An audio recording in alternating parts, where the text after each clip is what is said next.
লাভ share media, আমি virtually নিজেও গিয়েছি। কতিপয় বন্ধুরা মিলে একটা প্রোগ্রাম করবে, মানবতার কাজ করবে। আসলে মানবতাই জীবন, মানবতাই ধর্ম।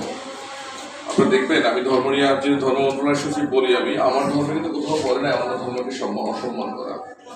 এই মানবতাটা কিন্তু সবচেয়ে ধর্মের বড় একটা কম্পোনেন্ট আর কি।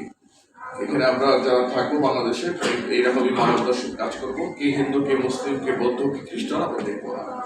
তো এখানে যারা পরিবারে আছে, আমি কথা বলছিলাম ভোলার এই ভদ্রলোকের সাথে, আমার খুবই খারাপ লাগছে এবং আমি খুব ইমোশনাল হয়ে পড়েছি। তার এই ছেলেটা একদিন হয় কাজ করছে, এই যে কি বলে ওই যে আমাদের যে রেস্টুরেন্টে, হ্যাঁ ওখানে একদিন আসছে। ছেলেটা পরীক্ষার্থী ছিল, পরীক্ষার্থী সংখ্যা ছেলে বলে বলছে 5টা ছেলেটা, ছোট ছেলেটা মারা গেছে। তিনি কিভাবে ভাস করতেছেন জানি না। আমাদের প্রত্যেকের সন্তান আছে, আমরা কিভাবে সন্তানদেরকে ভালোবাসি বা আল্লাহ নিয়ামত আমরা কিভাবে ধরে রাখছি, আল্লাহ তাকে তাদেরকে সকলকে ধৈর্য ধরার শক্তি দেবে। এই সাহায্য কিছু না, এটা জাস্ট আমাদের পাশে দাঁড়ানো। যদি আপনার ছেলেকে আপনারা ফেরত পাবেন না, আপনার কিছু। আমি গত কয়েক জায়গায় বধুগাড়ি গেছিলাম, বধুগাড়িতে ছোট একটা ঘটনা ঘটছে, আমার কাছে খুবই খারাপ লাগছে এবং সাম্প্রদায়িক দাঙ্গা দেওয়ার চেষ্টা করছে, যেটা আমরা প্রতিহত করেছি। আসলে সাম্প্রদায়িক ছিল না এটা, এটা লোকাল চাঁদাবাজি নিয়ে ঘটনাটা। পরে সাংবাদিকদেরকে খুবই থ্যাঙ্কস, তারা সারা বাংলাদেশে প্রচার করেন। আমি আইটিপি স্যারের সাথে মধ্যে 10 বার কথা বলেছি, যাদের সাংবাদিকরা এটাকে মানে সাম্প্রদায়িক নিতে না পারে। তখন হবে কি, মসজিদে নামাজ টামাজ পড়া নিয়ে হুজুরা গতকাল তারপর ফরিদপুরে মিটিং করেছে, ইসলামিক কি আন্দোলন আছে আমি জানি না, আমরা আপনি কথা বলছি, এগুলো আমরা করবো না। মানুষের জন্য কাজ করবো, মানবতার জন্য কাজ করবো। আর ঝালকাঠিতে আমাদের ছোট একটা প্রোগ্রাম হবে ইনশাল্লাহ। আমি সবাইকে বলতে চাচ্ছি ফরমালি, 15টা লোক 75টা লোক মারা গেছে, সম্ভবত কিছু এনজিও আছে। আমি বলছি খবর নেওয়ার জন্য, দেখি তাদের চিকিৎসা করার ব্যবস্থা করা যায় কিনা। আর বধুখালীতে যদিও আমি সচিব হিসাবে গিয়েছিলাম, আর আমি ঝালকাঠির ছেলে প্রথম, তারপরে সচিব, সুতরাং এটা আমি আরো বেশি করবো। মধুখালীতে যারা অ্যাক্সিডেন্ট করেছিল, ইনজিউর যারা ছিল, কয়েকটা ছেলে আর কি, ওদের ঢাকা মেডিকেলে ভর্তি ছিল, ওরা পরে বঙ্গতে গেছে, আমরা চেষ্টা করছি।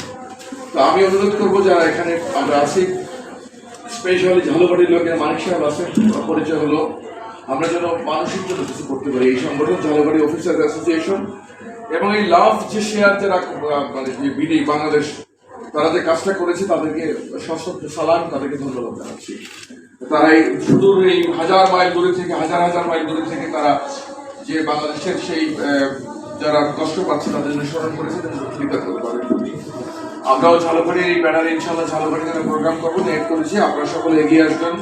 যদি সামান্য কোনো উপকার আমাদের মাধ্যমে হয়, সেই যারা কষ্ট 14টা লোক মারা গেছে, আপনারা ভিডিওটা দেখেছেন সবাই। আমার কাছে মনে হয় যে এরকম করুণ মৃত্যু ভাবাও যায় না, জাস্ট দাঁড়িয়ে আছে, ট্রাকটা উঠিয়ে দিল। তো আল্লাহ তাআলা জানে সবকিছু, সুতরাং আমরা দোয়া করবো তাদের জন্য। আর আজকে এই অনুষ্ঠানে আমাকে দাওয়াত দেওয়ার জন্য স্পেশালি কামালকে আমি থ্যাঙ্কস দিচ্ছি। কামাল বলার সাথে সাথে আমি বলছি না, এইসব প্রোগ্রামে আমি যাবো, আমরা যেন মানুষের পাশে দাঁড়াতে পারি। আর যারা আজকে আয়োজন করেছে, স্পেশালি আবারও তাদের শুধু সেই আমেরিকাতে থ্যাঙ্কস দিচ্ছি, লাভ শেয়ার বিডি বাংলাদেশ আর কি। আর আমি একটু ভার্জিনিয়া একবার গিয়েছিলাম, আমাদের ওই ওয়াশিংটনের কাছে গিয়েছিলাম, তো ওখানে পেন্টাগনের কাছাকাছি। তো তাদেরকেও ধন্যবাদ দিচ্ছি, ধন্যবাদ পৌঁছে দেবেন যারা এখানে তাদের পক্ষে কথা বলবেন। তারা যেন আমাদের বাংলাদেশের জন্য, মানুষের জন্য সবাই দাঁড়ায়। আমি ছোটখাটো কিছু মাথায় আমার খিলবিল করে, কিন্তু বলতে পারি না। যেমন জাকাত, আমরা যে টাকা জাকাত দিই, যদি আমরা ঠিক মতো জাকাতটা প্রপারলি দিতাম এবং মানুষকে যদি আমরা জাকাতের টাকাটা ডিস্ট্রিবিউট করতে পারতাম, 5 বছর পর বাংলাদেশে ওই যে হার্ডকোর পুয়ার যেটা বলি, বা কোনো রকম কোনো গরিব থাকতো না, জাকাত দেওয়ার লোক থাকতো। এই যে শুধু আমেরিকা থেকে যে তারা যে ছোট্ট একটা টোকেন আমাদের জন্য পাঠিয়েছে, এটাই অনেক কিছু। এরকম যদি সমস্ত প্রবাসীরা চিন্তা করে, আমাদের দেশ একসময় আমাদের কোনো প্রপার্টি থাকবে না ইনশাআল্লাহ। আমি কথা বাড়াবো না, সকলকে ধন্যবাদ দিচ্ছি। আপনারা কষ্ট করে আসছেন এখানে, আমাদের ঝালকাঠি অফিসার অ্যাসোসিয়েশনের যারা সদস্য আসছেন, কারণ আজকে বন্ধের দিন। আর বাংলাদেশের উপর দিয়ে এখন তাপ প্রবাহ চলে যাচ্ছে। আমরা দোয়া চাই আল্লাহর কাছে। আমাদের বাইতুল মোকাররমে নামাজ হয়েছে, কিন্তু ইস্তেখারা নামাজ পড়ে না, আল্লাহর কাছে দোয়া করি। আজকে ভোরে বেশ ভালোই লাগছিল, ওই যে আবহাওয়াটা দেখে যে আল্লাহ ইয়ে করে দেন, আবার রোদ উঠে গেছে। আর আমার জন্য দোয়া করবেন যেন মানুষের সেবা করতে পারি, মানবতার কাজ করতে পারি, মৃত্যু যেন হয় মানুষের কল্যাণ করার মাধ্যমে। তো ধন্যবাদ দিচ্ছি সবাইকে, কামালকে স্পেশালি আমাকে আনার জন্য। সবাই ভালো থাকবেন, সুস্থ থাকবেন। আল্লাহ হাফেজ, আসসালামু আলাইকুম।